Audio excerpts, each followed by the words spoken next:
নমস্কাৰ news 18 digital লাইভত মই সৌৰভ গাৰ্গ এক ভয়ংকৰ ঘটনা সংঘটিত হৈছে জল জীৱন মিছনৰ যি পানীৰ টেংকি আছে তাত এগৰাকী কিশোৰীৰ মৃতদেহ উদ্ধাৰ হৈছে আৰু এই ঘটনাক লৈ তীব্ৰ চাঞ্চল্য কেনেকৈ সেই জল জীৱন মিছনৰ পানীৰ টেংকিত কিশোৰীগৰাকীৰ মৃতদেহ আহিল তাক লৈ কিন্তু এটা প্ৰশ্ন উত্থাপন হৈছে একাংশই কৈছে এয়া পৰিকল্পিত হত্যাকাণ্ড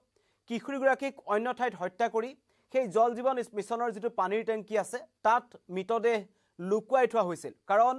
কিশোৰীগৰাকীৰ দেহত আঘাতৰ চিন স্পষ্ট হৈ আছে মূৰত আঘাতৰ চিন স্পষ্ট হৈ আছে ঘটনাস্থলীত আৰক্ষী উপস্থিত হৈছে কিন্তু সৰকাৰী পানীৰ টেংকিত কিশোৰীৰ মৃতদেহ উদ্ধাৰক লৈ এতিয়া তীব্ৰ চাঞ্চল্য এয়া দৃশ্যাংশ আপোনালোকক দেখুৱাই আছো ঘটনা সংঘটিত হৈছে হুজাইত আৰু এটো হৈছে জল জীৱন মিছনৰ এটা পানীৰ টেংকি আৰু নিৰ্জন ঠাইত আছে আসলতে কিছু আশে-পাশে জনবসতি কম আৰু তাৰ প্ৰতি লক্ষ্য ৰাখি মানুহে সন্দেহ কৰিছে যে কিশোৰীগৰাকী কোনো দুৰ্বৃত্তই হত্যা কৰি সমগ্ৰ ঘটনাটো গাপ দিবৰ কাৰণে এই পানীৰ টেংকিটোত কিশোৰীগৰাকীৰ মৃতদেহ পেলাই দিয়া হৈছিল দেহত আঘাতৰ চিন আছে মূৰত আঘাতৰ চিন আছে আৰু কিশোৰীগৰাকীৰ ঘটনা হুজাইৰ যি নখুটি অঞ্চল আছে নখুটিত যেটো পহৰা চকীৰ অন্তৰ্গত 2 নং সাৰ্কে বস্তি গাঁৱৰ চৌধুৰীৰ পৰা জল জীৱন মিছন আঁচনিৰ পানীৰ টেংকিত এই কিশোৰীগৰাকীৰ নিথৰ দেহ উদ্ধাৰ কৰা হৈছে মূৰত কিশোৰীগৰাকীৰ আঘাতৰ চিন আছে তাৰ প্ৰতি লক্ষ্য ৰাখি হত্যা কৰি পানীৰ টেংকিত কিশোৰীগৰাকীক পেলাই থৈ যোৱাৰ সন্দেহ কৰা হৈছে সমগ্ৰ ঘটনাৰ উচিত তদন্ত বিচাৰিছে কিন্তু এই ভয়ংকৰ ঘটনা সংঘটিত হোৱাৰ পাছতেই সেই অঞ্চলটোত চাঞ্চল্য বিৰাজ কৰিছে ইতিমধ্যে তাত আৰক্ষী উপস্থিত হৈছে কাৰণ পুৱাৰ ভাগত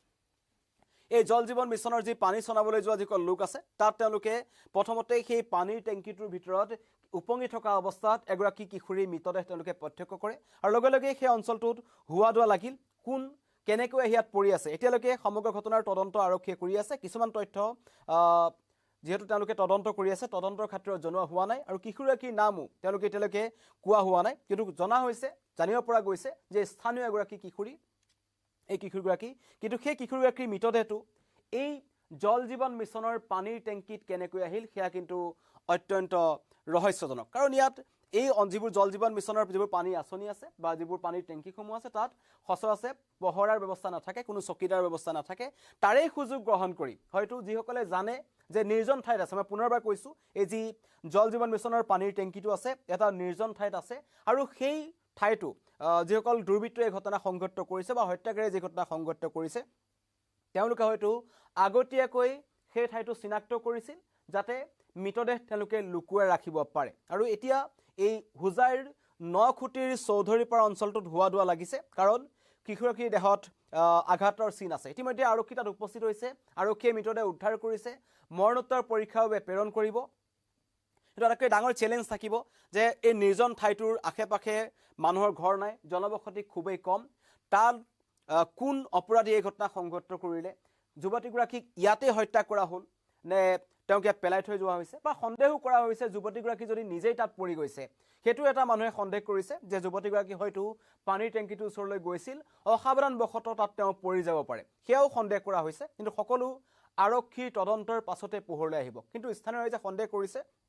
যে এটো নিজে পৰি যোৱা ঘটনা নহয় কিশোৰীগৰাকীক হত্যা কৰি পেলাই দিয়া হৈছে স্থানীয় ৰাইজৰ মন্তব্য আহিছে মই প্ৰথমতেই স্থানীয় ৰাইজৰ মন্তব্য আপোনালোকক শুনাই লব বিচাৰিছো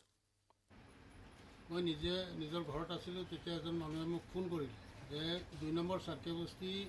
মিলন বজাৰৰ ওচৰত জল জীৱন মিছন যেটো তাত বনাইছিলে তাত এই টেংকিৰ মাজত পানীৰ টেংকিৰ মাজত এজনী মাইকী মানুহ তাত পৰি আছে মৰা ইয়াৰ পিছত মই লগে লগে মই নখুটি আৰক্ষী চকীত মই ফোন কৰিলোঁ পিছত দেখা গ'ল যে এই ছোৱালীজনী মাইনৰ 16-17 বছৰ তেনেকুৱা হ'ব আধাৰ কাৰ্ড পোৱা গৈছে আধাৰ কাৰ্ড পোৱা মতে তাইৰ এড্ৰেছ পোৱা গ'ল এড্ৰেছটো হ'ল আপোনাৰ ধিং থানাৰ অন্তৰ্গত আহোমগাঁও আউটপোষ্টৰ অন্তৰ্গত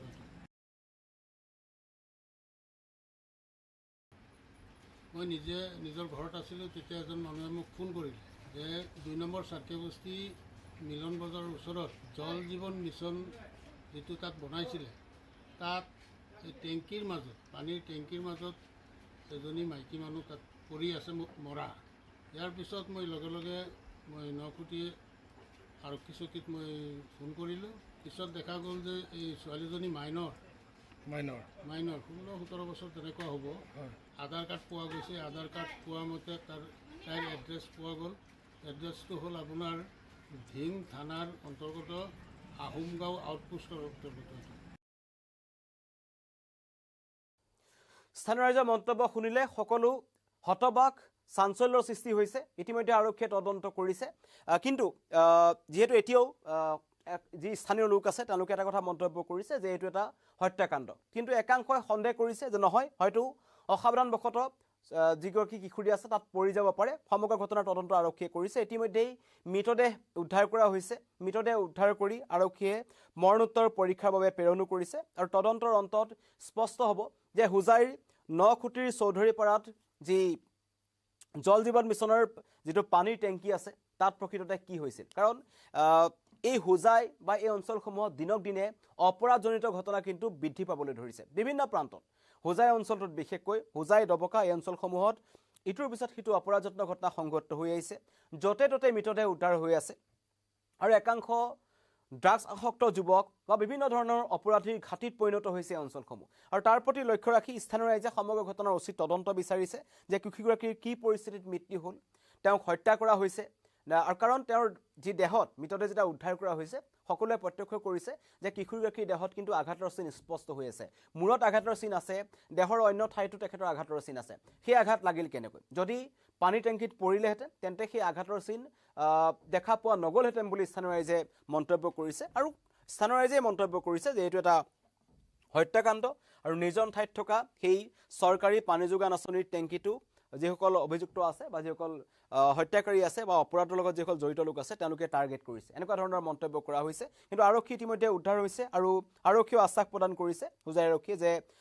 কঠোৰৰ পৰা কঠোৰ তদন্ত কৰা হ'ব আৰু যিসকল দোষী, যদি কোনোবা এই ঘটনাৰ লগত জড়িত আছে, সঁচাকৈ যদি হত্যাকাণ্ড সংঘটিত কৰিছে, তেন্তে তেওঁলোকক অতি শীঘ্ৰে চিনাক্ত কৰি তদন্তৰ ব্যৱস্থা কৰা হ'ব আৰু শীঘ্ৰেই দোষীক কৰায়ত্ব কৰা হ'ব। কিন্তু পুনৰবাৰ জনাইছোঁ যে হোজাইত এটা চাঞ্চল্যকৰ ঘটনা, জল জীৱন মিছনৰ পানীৰ টেংকিত এগৰাকী কিশোৰীৰ মৃতদেহ উদ্ধাৰ হৈছে অতি ৰহস্যজনকভাৱে। পুৱাৰ ভাগত স্থানীয় লোকে প্ৰত্যক্ষ কৰিছিল মৃতদেহ। পৰৱৰ্তী সময়ত আৰক্ষী উপস্থিত হৈছে, মৃতদেহ উদ্ধাৰ কৰিছে, মৰণোত্তৰ পৰীক্ষাৰ বাবে প্ৰেৰণ কৰিছে। কিন্তু সমগ্ৰ ঘটনাটো এতিয়াও ৰহস্যৰ আৱৰ্ততে আছে। ধন্যবাদ।